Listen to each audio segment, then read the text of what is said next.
YTN 라디오 이동의 뉴스 정면승부 2부 시작합니다. 우리나라에 코로나19 확진자가 처음 나온 게 작년 1월 20일이었습니다. 우리가 코로나19 시대를 맞은 지가 딱 1년이 됐죠. 그동안 어떤 변화가 있었고 남은 과제는 무엇인지에 대해 이야기 나눠봅니다.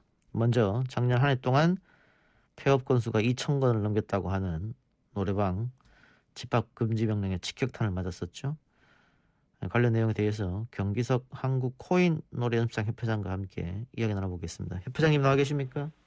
예, 안녕하세요. 예. 한국코인 노래방 협회 협회장 경기석입니다. 뭐 어떻게 이 어려움을 견디고 있느냐 질문하기도 좀 죄송스럽네요. 네네. 예, 어떻게 어려움을 견디고 계십니까? 물론 가장 큰 어려움은 경제적인 어려움이 가장 큽니다. 예. 업주들은 대부분 이제 가족의 생계를 책임지는 사람들인데 돈을 버는 거는 둘째치고 이제 영업 중단 기간 동안 이제 고정비가 나가니까요. 예. 이제 적자는 당연히 누적되고 예. 이제 감당하기 힘든 지경이죠. 예. 경제적인 문제가 발생하면서 가족 간의 문제도 발생하고 있고요. 예. 또 이에 따라 정신적인 고통도 이루 말할 수 없습니다. 예. 경제적 문제가 크게 생기면서 그로 인해서 가정 간의 불화도 생기고 그러다 보니까 정신적 스트레스까지 생긴다 이 말씀인데. 그렇죠. 네네. 그 1년째 이렇게 하시니까는 각 가게마다 사정은 다르겠습니다만 피해액은 어마무시하겠네요. 그렇죠. 피해 금액은 이루 말할 수 없이 크고요. 말씀드리자면 코인 노래방을 운영하면 이제 보통 고정 임대료가 들어가고요. 이제 관리비나 노래기기 업데이트 비용 등 저작권료, 전기세 등등이 들어가는데요. 그거는 영업을 안 해도 이렇게 나가는 비용이고요. 또 규모에 따라 이제 다양하지만 평균적으로 고정 비용이 서울 기준으로 하면 600에서 800 정도 이렇게 고정 예. 비용이 손실이 있고요. 예. 매출 손실로 본다면은 고정비 말고 매출로 본다면 1,000에서 한 1,200~1,300만 원 정도 손해를 보고 있거든요. 이제 그 기간이 이제 저희가 한 5개월에서 거의 8개월 정도 가까이 되는데요. 5개월 정도는 집합금지 기간이지만 나머지 3개월은 장사를 하지 않았느냐 이렇게 생각하실지 모르겠지만 그 3개월도 그 집합금지 그 유명을 쓰고 위험하다는 그런 얘기 때문에 전혀 매출이 오르질 않았어요. 그래서 예. 말이 5개월이지 나머지 3개월 동안 저희가 장사를 해도 전혀 매출이 오르지 않아서 실제로 생활비나 이런 비용으로 나간 비용은 이거보다 훨씬 더 예. 많다고 볼 수 있습니다. 또 그 노래방 업종의 특성상 늦은 시간에 오는 손님들도 많이 계실 텐데 네네. 지금 9시 이후로 영업이 안 되니까 당연히 네네. 매출은 이루 말할 수가 없겠죠. 네네. 그런데 재난지원금을 정부에서 지급한다고 합니다만 원발의 오줌누기일 테고. 네네. 그러면 어떻습니까? 지금 업주들은 정부에 요구하고 있는 거는 그 시간을 약간 더 연장해 달라는 겁니까? 어떤 겁니까? 구체적으로? 구체적으로 이제 그 지난 재난지원금을 보면 저희가 1, 2, 3차로 이렇게 나눠서 이렇게 했는데요.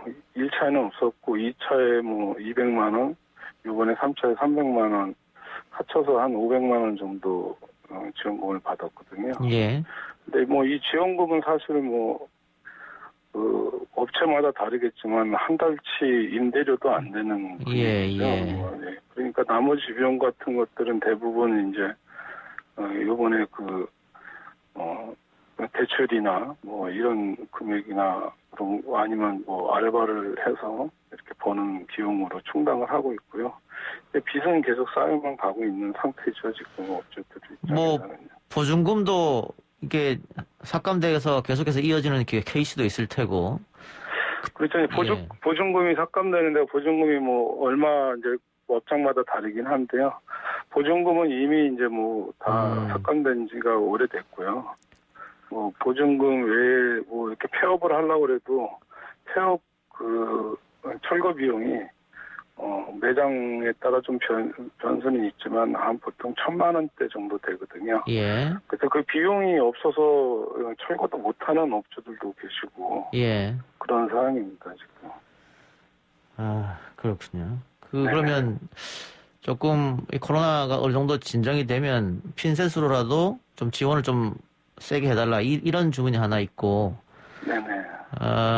어쨌든 뭐 어제 오늘 계속 300명대로 지금 유지하고 있으니까 네네.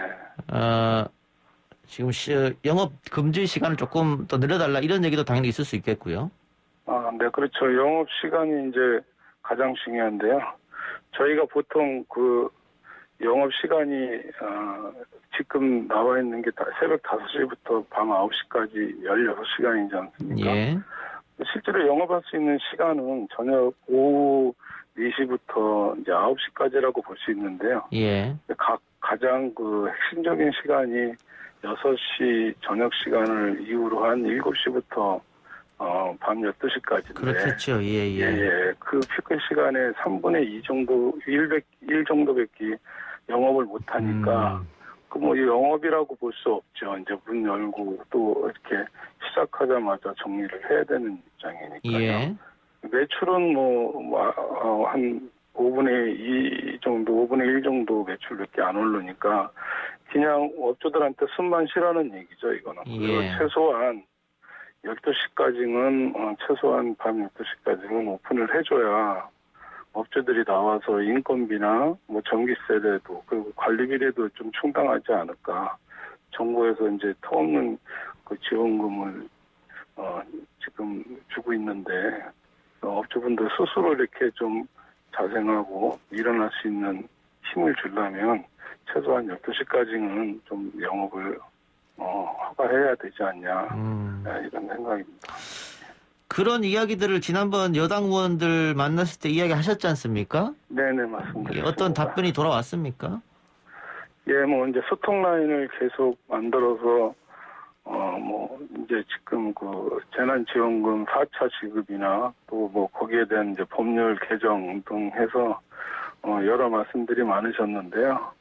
그래서 이제 앞으로 계속 관련해서 소통 라인을 통해서 저희하고 이렇게 의논하고 또 나중에 이제 집합금지를 그 업종별로 이렇게 좀 할 때 좀 핀셋으로 예. 이렇게 지원도 해주는 걸 방안을 예. 마련해보겠다라는 그런 답도 들었고요. 앞으로 정책에 있어서 이제 각 업주분들의 좀 얘기도 들어주고 거기에 반영한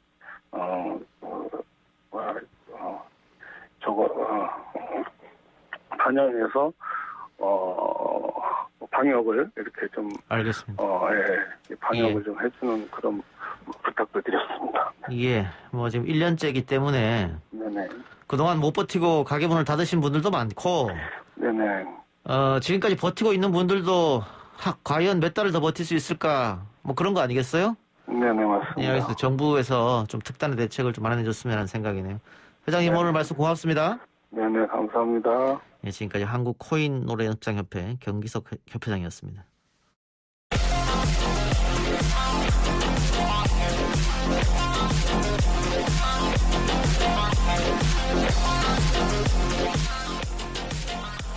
예, 그리고 또 코로나19로 더욱 고통을 받는 분들도 계십니다. 바로 시각, 청각 장애인들인데요. 시각 대신 촉각으로 세상을 바라보는 시각 장애인들은 접촉이 금지된 일상 속에서 세상과 단절이 되고 있다고 합니다. 우리가 그동안 무심코 지나쳤던 부분들에 대해서 알아보겠습니다. 조승현 시각장애인협회 동작 지회장 연결되어 있습니다. 지회장님. 예, 안녕하세요. 조승현입니다. 예, 안녕하십니까. 자, 우선 코로나19로 인해 생활이 많이 바뀌었는데 인사할 때 보통은 악수를 합니다만 뭐 요즘은 악수하지 않죠. 예, 주먹치기 하고. 못하죠. 예, 예. 그런데 저희는 생각을 못 하고 있었습니다만은 이게 시각 장애인분들이 이런 인사가 바뀐 것부터 해서 굉장히 실생활에 불편한 점이 더 많이 계신 것 같습니다. 예. 어떤 게 있을까요? 뭐 일상생활 자체가 다 불편한데 코로나 감염병 오면서부터는 나가다닐 수도 없고, 예. 그다음에 또 큰 건물이나 특히 엘리베이터, 또 지하철에 오르락 내려갈 때 엘리베이터 같은 데 보면 예. 그 세균 방지 테이프라는 걸 붙여놨는데 그렇죠. 전혀 이건 점자를 읽을 수도 없어요. 아, 그게 붙어 있으면 이 손으로 감각이 전달이 되지 않습니까? 전혀 어허. 몰라요. 그래서 예. 이게 참 여러 사람을 위해서 하는 건 좋지만 소수 장애인들을 조금 배려했으면 좋겠다. 그런 생각이 듭니다. 저희도 뭐 매일 엘리베이터를 타고 왔다 갔다 합니다만 그런 생각을 한 번도 해본 적이 없는데 굉장히 네. 죄송스러워지네요. 예, 그런 거 일상생활에서 항상 그 소수자를 먼저 생각해야 되는데 집안에서 애들이 아프거나 약자들이 아프면 부모들이 열심히 병을 낫게 노력하고 그러는데 우리 사회는 어떻게 소수자를 먼저 생각하는 게 아니라 다수를 먼저 생각하는 것 같아요. 예. 그래서 그렇네요. 그런 게 좀 항상 섭섭하더라고요. 예. 엘리베이터 필름도 그렇고 또 어디 방문할 때 요즘은 방문자 명단을 작성한다든가 QR코드를 찍는데 그것도 시각장애인 전혀 그건 불가능하죠. 아, 그러니까요. 예. 불가능하고 식당 같은 데 가서도 안내를 받아서 이렇게 식사도 하고 그러는데 전혀 요새는 나가지를 못해요. 아, 외출이 복지관도 더더욱 못 그래서 나가죠. 예. 복지관도 못 나가죠. 아하. 뭐 구청 같은 데 가더라도 부서에 오지 못하게 하고 밑에 면담실을 따로 만들어서 거기서 떨어져 가지고 칸막이에서 하다 보니까 예. 평소에도 불편했는데 더 불편해지고 도대체 실감이 안 나요. 이 코로나19 확산되면서 뭐 주민센터, 도서관, 공공시설들이 휴관하는 것도 있다고 하는데 장애인 복지관도 휴관한다거나 그런 경우가 있습니까? 거의 다 지금 휴관하고 있어요. 아, 지금요? 예. 그러면은 장애인 분들은 어디로 가십니까? 어디 못 가죠. 개인적인 볼 일이 있으면 나갈까. 지금 거의가 다 7, 80%가 집안에 있습니다. 예. 또 시각장애 갖고 계신 분들이 또 이 특수직업으로 안마 업종에 많이 일을 하고 계시는데 코로나 때문에 일도 잘 못하시겠네요, 그러면. 일은 그냥 지금 제가 알기로도 우리 주변에도 한 3분의 1은 문 닫고요. 예. 3분의 1은 휴업 상태고 나머지 3분의 1은 그냥 버티고 있습니다. 아, 이것 때문에 역시 경제적 문제도 상당히 크게 다가오겠습니다. 예. 그러면 이 코로나19에 의해서 이 소수자 장애인들에 대한 대책은 지금 전혀 나오지 않고 있다 이렇게 봐도 됩니까? 거기까지 신경을 못 쓰시나 봐요, 정부에서. 예. 그래서 좀 전에 말씀드렸듯이 대한민국이 이거 공익에 빠져서 정책을 피는 거 아닌가. 예. 뭐 다수의 행복도 좋지만 소수를 먼저 생각해 줘야 되는 정책이 나와야 되지 않을까 이런 생각을 가지고 있습니다, 항상. 예. 정부나 뭐 지자체라거나 혹은 관련 부처의 건의를 좀 해야겠네요. 건의를 해야 되는데 이런데 신경을 안 쓰니까 사회적으로 이런 쪽에 이게 생각을 안 해봐오면서 70년 이상 흘러왔잖아요. 그러니까 거기까지 생각들이 못 하나 봐요. 예, 우리 지금 댓글에서도 진짜 생각도 못했다 이런 반응이 있는데 뭐 저도 마찬가지여서 다시 한번 반성하게 됩니다. 알겠습니다. 뭐 어찌됐든 이 관련 부처나 정부에 좀 이야기를 할 수 있도록 또 대책이 나올 수 있도록 다 같이 노력해야 될 것 같습니다. 예, 고맙습니다. 예. 그렇게 말씀해 주셔서. 예, 지회장님 오늘 인터뷰 고맙습니다. 예, 감사합니다. 네, 지금까지 시각장애인협회 동작지회 조승현 지회장이었습니다.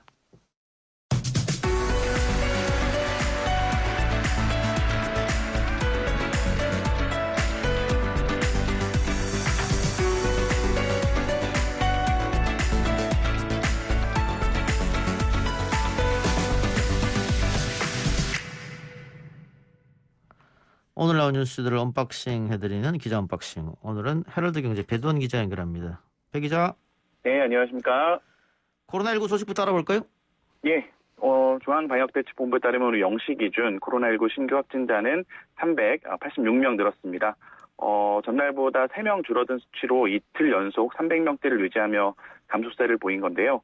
이 연이틀 300명대 확진자가 3차 대유행 초반이던 작년 11월 말 이후에 한 8주 만이라고 합니다. 어허. 거의 2달 만에 보는 숫자들인 거고요.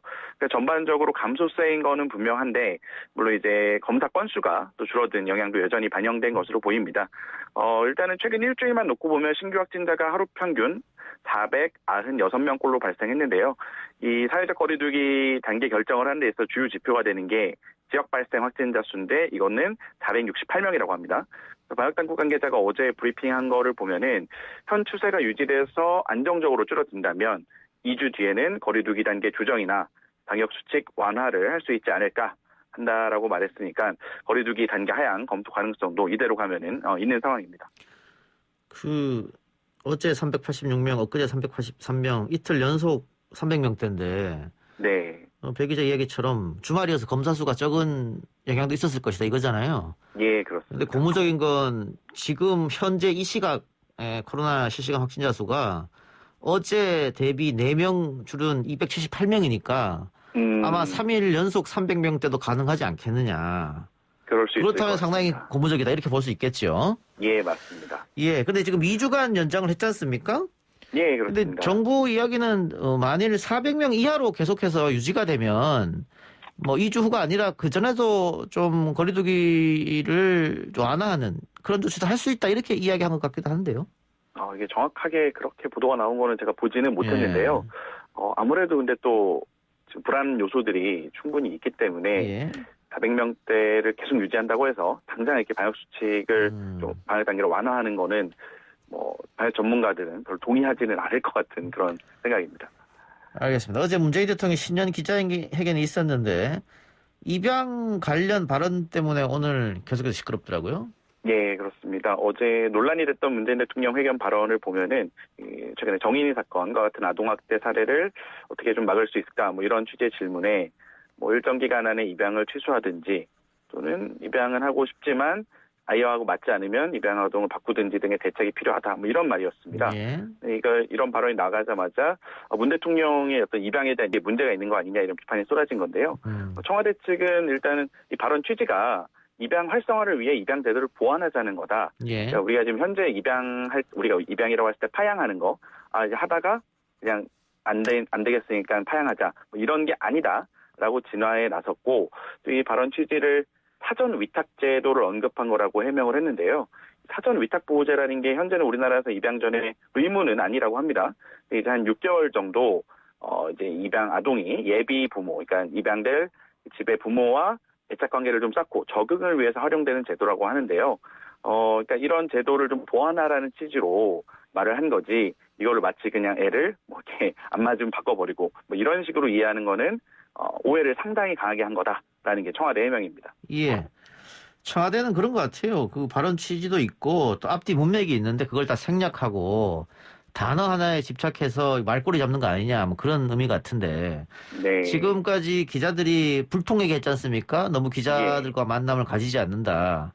근데 청와대 입장에서는 이런 식으로 단어 하나에 진착해서 비판의 도구를 삼으니까 안 한다. 또 이럴 수도 있을 것 같아서 앞으로 네, 뭐 그렇게 얘기할 수도 있을 것 같습니다. 기자회견이 많이 있을지는 잘 모르겠네요. 네. 어쨌든 야당도 맹공을 이어갔는데 네. 청와대가 해명은 했습니다만 좀 곤혹스러워하는 모습인 건 확실한 것 같습니다. 예, 그렇습니다. 좀 진담을 이틀째 빼는 모습인데요. 이게 또 뭐 야당에서 지금 공격하는 게 사전 위탁 보호제라는 그걸 보완하는 취지였다고 하더라도 그게 좀 어설픈 변명 아니냐. 예. 그다음에 또 이제 이 입양 관련 단체 한 15곳 단체로 구성된 전국 입양 가족 연대라는 단체가 있습니다. 여기에서 이거 이제 문재인 대통령이 발언을 해명한 거를 두고 또 이게 뭐 2차 가해다. 뭐 이렇게 좀 비판하는 기자회견을 또 오늘 국회 앞에서 열었어요. 그래서 이게 논란이 이게 쉽게 사그라들 것 같지는 않습니다. 예, 그렇군요. 그 윤석열 총장에 대한 이야기도 있었는데 이것도 오늘 다양하게 해석을 언론들이 하더라고요. 예, 그렇습니다. 어제 문재인 대통령이 기자회견에서 윤 총장은 문재인 정부의 검찰총장이다. 또 윤 총장이 뭐 정치를 생각해서 지금 총장 일을 하고 있다고 생각하지 않는다라는 발언을 하면서 주목을 많이 받았는데요. 뭐 언론들도 이게 윤 총장한테 경고를 한 거다. 또는 뭐 재신임을 한 거다. 이런 뭐 여러 가지 해석을 냈는데 노영민 전 대통령 비서실장이 오늘 라디오에 나와서 이런 언급에 대해서 윤 총장한테 힘을 실어준 거다. 이렇게 좀 해석을 했고요. 또 노영민 실장 같은 전 실장 같은 경우는 윤 총장이 오는 7월에 검찰총장 임기를 다 마친 뒤에도 정치를 하지 않을 것이다라는 전망을 내놓기도 했습니다.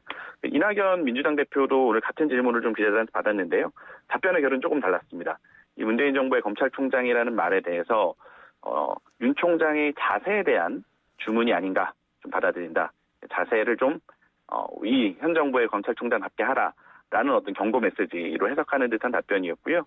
또 어제 문재인 대통령 회견에서 최재형 감사원장이 이 월성 원전 감사를 하고 있지 않습니까? 네. 문 대통령이 이게 꼭 정치적 목적이 있다라고 생각하진 않는다. 이런 취지로 발언한 게 있는데 이게 결국 감사원의 감사를 지지한 거 아니냐? 이렇게 기자들이 물어보니까 이낙연 대표가 그렇지 않다. 정책을 감사의 대상으로 삼는 건 매우 신중해야 된다. 라면서 이제 감사원의 이 월성 원전 감사하는 것에 대한 비판적인 입장을 그대로 유지했습니다. 예. 또 하나 이걸 뭐 화제라 그럴까요? 뭐 논란이라 그럴까? 해프닝이라 그럴까? 회견장에서 질문하던 기자가 대통령에게 손가락 욕설을 한 거 아니냐 이런 이야기가 떠돌아다니던데.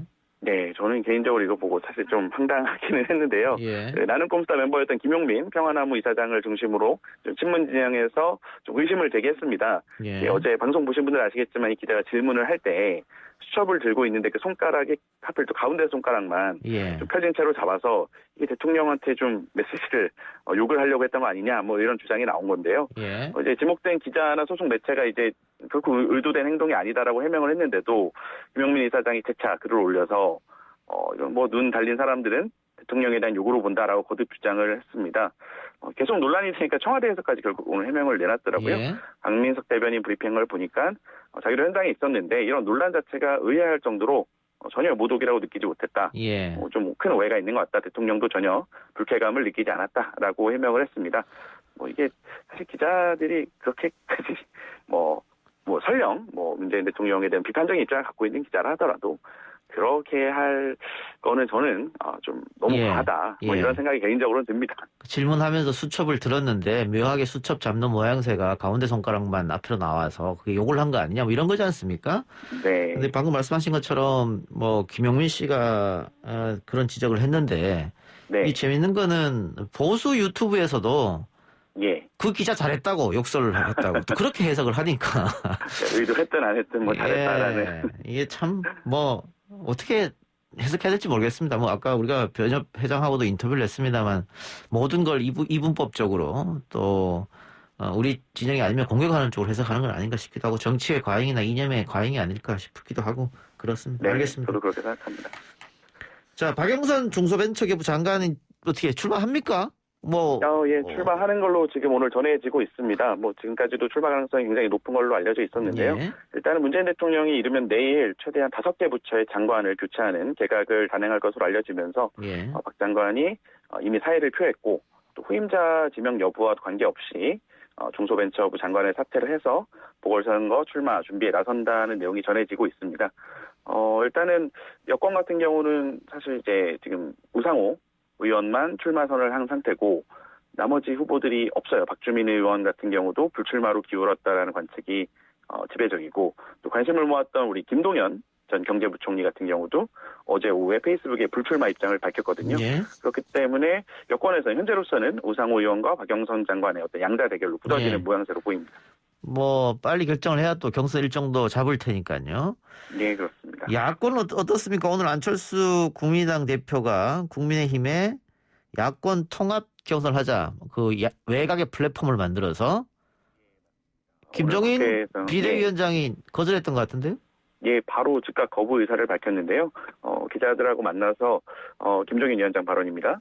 그 사람은 국민의당 후보로 나오겠다는 건데 우리도 후보를 확정한 다음에 단일화 논의를 할 수밖에 없다라고 말을 한 건데요. 그러니까 애초에 이 본경선에 들어와서 국민의힘이 예비경선을 통과한 후보들 4명인데 이 4명과 4대1로 붙으면은 안철수 대표가 좀 유리한 거 아니냐. 이런 해석 때문에 아마 거부를 했다라는 어떤 해석이 나오고 있고요. 누가 봐도 노영 원내대표 같은 유리하죠. 경우도 안 대표가 자신에게 유리한 조건을 좀 제시하고 있는 것으로 보인다라고 평가를 하면서 야권의 단일화 논의는 또 쉽지 않아 보입니다. 예. 근데 이혜훈 전 의원은 출마 포기 선언을 했네요. 예, 그렇습니다. 국민의힘은 사실은 거의 서울시장 출마 선언을 한 인물이 한 10명에 달하는 상황이었는데 처음으로 당내 주자 가운데는 불출마를 선언했습니다. 입장문 이해운 전 의원 입장문을 보면은 대한민국의 명운이 걸린 이번 선거를 앞두고 야권 내부에서 상호 견제와 비난이 증폭되고 있다. 그래서 저부터 대의를 위해 소아를 내려놓겠다라고 말을 했고요. 그러니까 경선 과정에서 후보가 많고 지나치게 좀 갈등하다 보면은 좀 폐해가 많다. 그렇기 때문에 자기는 이번에 출마 의지를 접고 서울시장 어떤 단일화, 경선 후보 이런 거에 힘을 싣겠다. 이런 걸로 풀이가 됩니다. 예. 동학 개미들의 본투로 3,000선을 돌파한 주식시장. 어제는 많이 떨어졌는데 오늘은 또 많이 회복했더라고요. 예. 그런데 그 동학 개미들의 관심사죠. 공매도가 재개가 될 것이냐. 금융위원회가 이야기했습니까? 예, 지난주에도 사실 공매도 재개 관련 소식을 전해드렸었는데, 일단 오늘 금융위원회, 금융당국에서 최종 결정이 아직 안 났다. 조금만 더 기다려달라라는 입장을 발표했습니다. 은성수 금융위원장 말을 보면은, 이게 공매도 재개를 확정했다거나 또는 금지를 연장하기로 했다. 그러니까 공매도를 하겠다 안 하겠다가 이런 단정적인 보도가 시장에 큰 혼란을 초래할 수 있다. 최종 결정이 나올 때까지 좀 더 기다려주길 바란다. 라고 얘기를 했고요. 그다음에 이제 여당에서 사실 정치권에서 이야기가 워낙 많아서 예. 그거에 대해 질문을 받았는데 여당하고 논의를 진행 중이냐는 질문에는 현재 그런 건 없다. 2월에 국회가 열리면 얘기할 수 있겠지만 현재로서는 협의하는 게 아니라 주로 듣게 될 것 같다. 이렇게 답을 했고요. 다만 은성수 위원장 발언을 좀 보면은 여러 가지 시스템을 구축했다, 처벌을 강화했다. 좀 이런 취지 자체가 아무래도 공매도 3월에 재개를 염두에 두고 있는 거 아니냐, 이런 해석이 나올 수 있을 것 같은데요. 아무래도 이제 여당에서는 아니라고 하지만 4월에 또 중요한 선거가 예. 있기 때문에 개인적으로는 공매도가 또 연장될 수 있지 않을까. 물론 제가 이렇게 말하는 것도 금융당국에서 굉장히 아까 말한 싫어하는 어떤 그런 보도일 수도 있는데요. 좀 지켜봐야 될 것 같습니다. 아니, 충분히 그렇게 말할 수 있는 게 네. 선거를 앞두고 있기 때문에 여당에서 함부로 움직이지 못할 때고 예. 또 이게 2번이나 연기해서 3월 달에 공매도가 재개하기로 되어 있는데 네. 금융위원회가 최종 결정이 아직 안 났다라고 하는 것 자체가 모순 아닙니까? 원래 그날 공매도를 원래는 재개해야 당연히 풀려야 되는데. 되는 건데. 예. 예. 그런데 아직 기다려달라고 이상한 거니까 그렇게 해석할 수도 충분히 있겠죠. 알겠습니다. 이거 시간 지나면 알을 테니까요. 좀 기다려보고요. 그렇습니다. 수능 국어 1타 강사가 댓글 조작 혐의로 구속됐네요. 예, 그렇습니다. 수능 국어 1타 강사로 유명한 박광일 씨가 경쟁 강사들을 비방하는 내용의 댓글을 단 혐의로 오늘 구속이 됐습니다. 이 수원지검 성남지청은 박 씨를 정보통신망법상 명예훼손, 업무방해 혐의로 구속했다고 밝혔고요. 이게 좀 사건이 오래된 사건입니다. 2017년 7월부터 한 2년 동안 이 경쟁업체 또는 자기가 소속된 업체, 그러니까 다른 강사들을 비방하는 댓글을 단 혐의를 받고 있고요. 박 씨 소속은 이제 대성 마이맥이라고 옛날 대성학원 이 소속이고 경쟁업체는 또 메가스터디라고 합니다. 이제 이들이 IP 추적을 피하려고 필리핀에서 가상망을 통해서 우회하는 방식을 활용했다라고 이렇게 알려졌고 법원이 증거인멸의 우려가 있다라고 영장 발부 사유를 설명을 했습니다. 이게 2019년에 이미 논란이 한번 됐었어요. 이제 근처 다른 수학 강사 출신의 유튜버가 이 댓글 조작과 예. 관련해서 영상을 하면서 논란이 됐었는데 그때 이제 경찰에서는 무혐의 처분을 사실 받아서 인터넷 강의를 지금까지 이어왔다고 합니다. 그런데 이게 검찰에서 좀 정리해 주세요. 하다 보니 예, 이게 실제로 있었기 때문에 구속까지 이루어졌다 그 말씀이죠? 예 맞습니다. 알겠습니다. 오늘 말씀 고맙습니다. 고맙습니다.